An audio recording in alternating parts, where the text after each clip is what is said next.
तर वसंत मोरे 9 जुलैला ठाकरे गटामध्ये प्रवेश करणार आहेत। महत्त्वाची आणि मोठी बातमी आताच्या घडीची आपण पाहताय। वसंत मोरे यांनी उद्धव ठाकरे यांच्या भेटीसाठी ते काही वेळापूर्वीच मातोश्रीवर पोहोचलेले होते आणि ठाकरेंसोबत झालेल्या भेटीनंतर आता पक्ष प्रवेशाचा मुहूर्त ठरलेला आहे।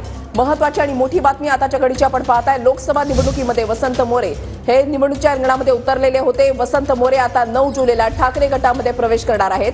वंचितमध्ये त्यांनी प्रवेश केलेला होता आणि वंचितच्या तिकिटावर त्यांनी लोकसभा निवडणूक जी आहे ती लढवलेली होती, पराभव झाला आणि आता ते उद्धव ठाकरे यांच्या शिवसेनेमध्ये प्रवेश करणार आहेत। मुहूर्त असेल तो म्हणजे 9 जुलैचा। महत्त्वाची आणि मोठी बातमी आताच्या घडीची आपण पाहताय।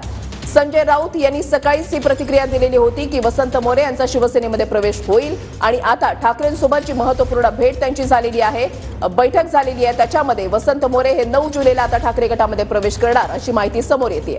दिनेश दुखंडे आमचे प्रतिनिधी या संदर्भातली अधिक माहिती देतील। दिनेश, वसंत मोरे हे शिवसेना युबीटी पक्षाचे प्रमुख उद्धव ठाकरे यांना भेटण्यासाठी मातोश्रीवर दाखल झालेले आहेत आणि आता जी माहिती समोर येते आहे त्यानुसार वसंत मोरे यांचा 9 तारखेला शिवसेना युबीटी मध्ये पक्षप्रवेश होतोय।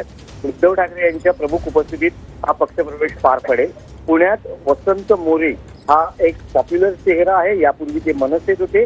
लोकसभा निवडणूक त्यांनी अपक्ष लढवली, त्यावेळेसही त्यांची विनंती होती की महाविकास आघाडीनं त्यांना पाठिंबा द्यावा, पण त्यावेळेस ते शक्य झालं नव्हतं। आता थेट ते शिवसेना युबीटी मध्ये प्रवेश करत आहेत, त्यामुळे साहजिकच आहे त्यातला एखादा मतदारसंघ त्यातून ते विधानसभा लढवण्यास इच्छुक असतील त्या बाबतीतली चाचपणी होईल आणि त्यांचा निर्णय होईल।